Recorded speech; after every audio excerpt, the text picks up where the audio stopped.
Welcome into the latest edition of the Stealing with the Boys podcast. I'm your host for today, Juwan Williams. I'm Coach Campbell, and we want to give a shout out to Mr. Junie. Junie's not here today. He had a kid, his second kid. He's now a girl dad. So shout out Junie and Shout Shayna. out. Congrats, bro. Shout out. And we got this guy. He's wearing a green jersey. If you see, there's a difference between black and yellow, and there's some green right here.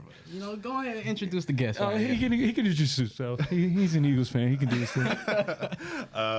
My name's Cheese, or I go by Cheese. My last name is Cheesman. Big Eagles fan, diehard, have been for as long as I can remember. And personally, I just think green is a much better color than black or yellow. I knew he was going to say something like that. Can you explain to the fans why you're an Eagles fan? Because you're not from Philly, so. No, so I'm not from Philly. I grew up in actually Southern California, but my age range, there was no NFL team in Southern California aside from the Chargers, and that was a little further from where I was at.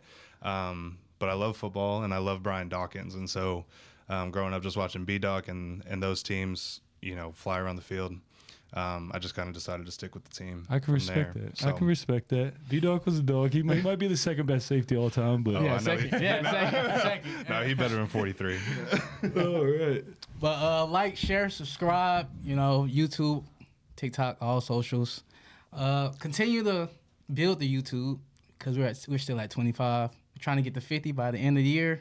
So, yeah, let's do that. So, let's just go ahead and jump into it. The Steelers, revenge game. Yes, sir. Winning 27-14 against the Cleveland Browns. What do you think about this? Man, it was just, it was just good to see us, get them back. I mean, 2 weeks. What was it? 2 weeks ago now. Man, it was a long 2 weeks too. Yeah, long 2 weeks. I mean, I was down. We beat the Bengals, and that got me back up. But I just really wanted to see this game again. The Steelers get their revenge on the Browns after kind of being embarrassed by them. The 3-9 team? Yeah, getting embarrassed by them that was in Cleveland, correct? It was this last one was home. Yeah. So in Cleveland, we got embarrassed by them. Super embarrassing. It was just good to get our get back. And, our offense looked a lot better in this game. Our defense looked a lot better, too. I mean, made Jameis look like the quarterback we thought he was. He didn't torch us like he did the first game. It was just good to see us, bounce back, play a team we played 2 weeks ago, and just look like a whole new team against the same team we just played. I'm not going to lie. I was a little nervous at first, especially the first half. Oh, both quarterbacks looked terrible in the first half. I'm like, what are we doing? People were booing Russ, actually. Oh, I know. After the first quarter. After the first quarter, because he was just throwing up like go routes, and I think he forgot that George Pickens wasn't playing. Throwing up go routes to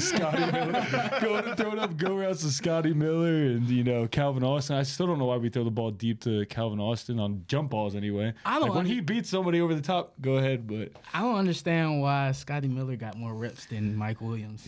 I just feel like he knows the offense, and you saw it with Mike Williams in New York. It just seemed like he didn't really know the offense, and Aaron Rodgers kind of tried to fry him for that. I mean, didn't run the red line, whatever that meant. I honestly still don't know what that means. I played football my whole life. Don't know what the red line means, but I think he'll keep getting incorporated a little bit more and more each week, and I think they do need to just rotate guys, especially with George being out. Don't give the cornerbacks and everybody the same look with the same receivers that we've been playing out there. That was actually something I was a little nervous. Actually, another thing I was nervous about was George not being out there, and it's like the first time this season that George wasn't out there. And, he's like the priority, the main guy on our team, and we really don't have a second, a number two. I will say this. We talked about it. Even Cheese over here talked about it before the podcast. Like, Pat Freiermuth is coming into his own now. Russ and him are building a chemistry. They're getting their way together. He's become our number two, and that's what I thought at the beginning of the season. I know we all talked about at the beginning of the season, like Pat will probably be our number two if we don't go get somebody, and he'll be our number two. He'll be our number one probably for this game. A tight end being our number two. Yeah, I mean, who we think we the Chiefs? We the Chiefs. He was the number one. He was the number one at the Chiefs. But yeah, I mean, overall, I thought it was good to get that win back. Tying into that, I mean, we'll let Cheese recap the Eagles and Panthers game here in a second. But getting into that, I mean, you watched Hard Knocks, right? Yeah, Hard Knocks, man. Another good episode, another Tomlin episode. Actually, this time it was Tomlin / Joey Porter Jr. Yeah. Because I'm actually him happy. And his dad, him and his dad. I'm actually happy that the segment on Joey Porter Jr. really got in on him and his grabbing issue, his holding problem. Yeah, he got a problem for sure. Yeah, he has a problem, but I'm glad that they showed it. Like, they brung it to light on the show. That's one thing I really love about, Joey Porter Jr. too. He has the dad that has been in the NFL, has done it at a very high rate, that can just coach him up while he's at home or while they're like together. Not just the coaches there and like him being like, oh, the coach is really blah, blah, blah. The dad, when your dad's telling you something, you're going to listen a little bit more than coaches. And I mean, it's just natural. I also like how they added the video of him, the 2-on-1, the pregame when he was jumping, when he almost got jumped by the Brown players. Yeah. You probably see that one. What's that? The Joey Porter Sr., when he got in that big brawl before the game and couldn't play before it. Yes. He smoked dude. Smoked dude for the Browns. He beat him what up. An absolute nutcase.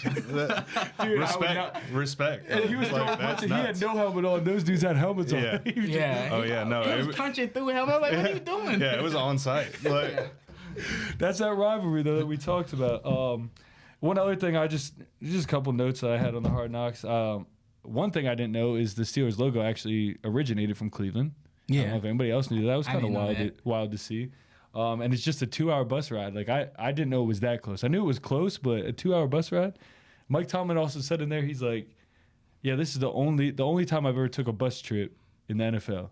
And I guess it's to Cleveland. Oh, so that might be an experience. Like, I don't know, the Eagles, thinking about the Eagles too, like would they even have like a bus trip to maybe to New York? How far is it? Do they bus to New York? Yeah, so we even bus to Baltimore. Oh, really? We don't. Well, yeah, Baltimore's we usually don't, but just a few weeks ago when we played in Baltimore, we did, and we always bus to New York. Yeah. I wonder how far that is.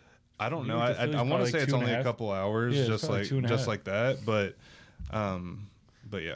Yeah, that's awesome. Yeah, I don't really. Do you have anything else to say about Hard Knocks? One thing that I did like. Oh, well, I got two things that I did like and I didn't like. One thing that I did like was going back to Joey Porter Jr. when he had that really like a heart-to-heart moment with Tomlin. And Tomlin was basically like the outside noise is talking about like you and your penalties and all that stuff, but that's not bothering me here. Right. Like, you're not gonna get good overnight. Yeah, and he also said, Mike Tomlin also said, he's like, that's your style. Well, and Joey's dad said that is your style of play. Like, you're gonna get those calls. You just got to learn to limit it and hide those calls. So I mean, it was good to see. Good to see. Good coaching points. Off of the Steelers, one thing I have to say is Kevin Stefanski, he's not a motivator at all. I thought another one, Harbaugh, I thought he was gonna be more of a motivator, but watching this Hard Knocks, I'm like, I didn't see that from him. Yeah, like he's more like sitting back, just the first episode. He said, "Who wants to go to the playoffs?" He was like, "Who wants to go to the playoffs?" You're 3-7, dude. This episode is who wants to win? What? How is that supposed to motivate me? I'm 3-9. What are we talking about? Oh man, that's how I imagine Ryan Day talks to the Buckeyes. Dude, that's crazy. That is so crazy. Because Ryan Day has the most he always looks so confused on the sideline. He's not a leader of men. No. And that's very apparent. Like, you have been absolutely smoked by Michigan. I know this is not a Michigan Ohio State podcast. I apologize, but just as a football fan, it infuriates me. Like, you have this rivalry that goes back years and years and years, and you have gotten your ass handed to you year after year by this team. Like, seeing them in your house doesn't do anything for you. Like, and even when they were all fighting in midfield, he was just kind of just staring. The disrespect, it's like, golly, just. Another thing we can just touch on real quick. Our arch rivals, the Patriots. Bill Belichick just got signed by UNC. You have any thoughts on that? I'm really surprised. I'm surprised, but because he could have got a job next year. Like, me and Cheese were talking about this at work. Like, he's probably getting an NFL head coaching job. 100%. But now I hate that for Bill and for UNC. Honestly, I think it's him wanting a challenge, though, because has he coached in the NCAA? He wasn't a head coach, I know. I don't believe so. But I think that might be something like he just maybe wants a challenge. It's a surprise. He's also dating a 27-year-old. I thought she was 24. But anyways, man. We can let him recap the Eagles-Panthers game. Yeah, go ahead. Yeah, so believe it or not, that game went pretty much exactly how I imagined it would. All week leading up to it, we were favored by 14 points. I think it got up to 14.5 before kickoff. And all week I was just thinking to myself like that it was just very classic Philly for us to do, like, to be on this streak and just go into a game like this where you just let them hang around for no reason. Oh, we do that every week. Yeah. Every time we play a team that's yeah, it's very similar. It doesn't fail me. It doesn't surprise me anymore. So I was fully expecting it was going to go one or two ways. It was going to be like that, or we were going to absolutely embarrass them. But knowing how they've been playing leading up to that game, I knew it was going to be close. But it was crazy because I think the spread was 13.5. Yeah, he said, what was it, 14? Yeah, I think it closed at 14.5. Wow. I could be wrong, but I did see it at 14 at one point, and I mean, that was way too rich for my blood. Like, I was like, you never see that in NFL. Yeah, no, crazy. That's insane to me. Well, and again, especially how they've been playing. Like, they've been playing well. Bryce Young's been looking looks like a number one pick over the last month. Yeah. And so just coming into it, I knew it was going to be like that, but the product that I saw was a little alarming for sure. I mean, Jalen only having 108 yards. AJ only having 4 targets of the 21 pass attempts that Jalen had. Like, obviously, like, we have arguably the best duo in the league with Devontae and AJ, and them only getting 10 of the 21 targets I still think is crazy. If you're only going to be passing the ball 21 times, over half of those better go to one of those two. Right. Like, and I just don't think 10's enough. And I think we're obviously a run first team with arguably the best back in the league and the best O-line in the league, arguably as well. But at some point, like, especially in the playoffs, like, you're going to have to throw the ball. Yeah. And that's one thing, like, I've seen, like, because I watched that game as well.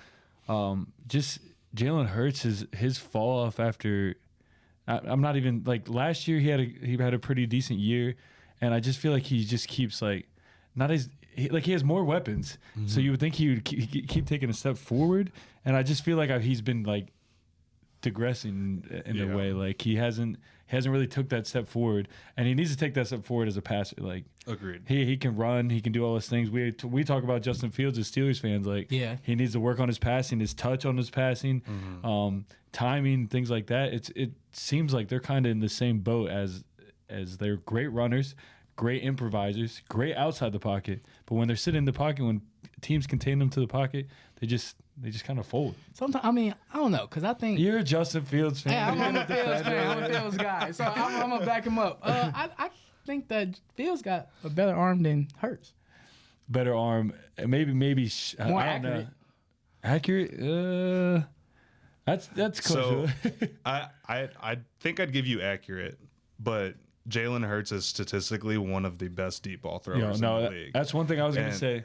And he has more touch on his passes for sure. Like he knows if our man would have Fields would have some touch on the passes, he'd be a great quarterback. But he has no touch. He just bullets everything. Bro, down the sideline, he's trying to throw it through their chest. Yeah, that's what I mean.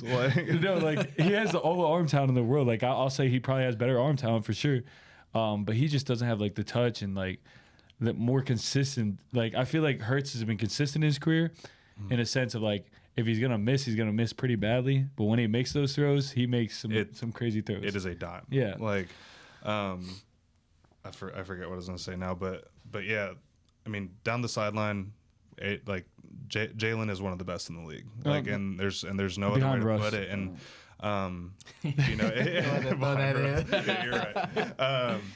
No, I mean, so our first 4 weeks of the season, we finished 2-2. Jalen was on a career best rate for turnovers, But since our bye week in week 5, he has the least amount of turnovers in the league. And so I think that it's really because he's just trying to take care of the ball. Like, and I think he's scared to take risks. I think the coaching staff may have gotten on him about the turnovers. And so now he's just playing safe. I wouldn't say scared, but safe. Yeah. And it's reflecting in, the locker room as well. Especially clearly. with that, just like the Steelers. Like the thing is, I see so many similarities between these two teams. Like the Steelers play that type of style of football. That's something that you guys are gonna have to do. Like you gotta feed Saquon Barkley. He's literally the best. I think he should be MVP this year. My personal opinion. But I would have to agree. Yeah, I bet you would. But just playing behind that defense, a great defense, take care of the ball. You got a passer that's able to improvise and do things like that. Now, we had an Fields was our improviser, and he was moving the ball in different ways. But now we have Russ who can throw the ball, and he takes care of the ball throwing as well, which is great. So as long as both teams, protect the ball the rest of the year, there should be no – we're going to get into it a little bit later. But I think these two teams have a path to seeing each other again. I absolutely agree, for sure.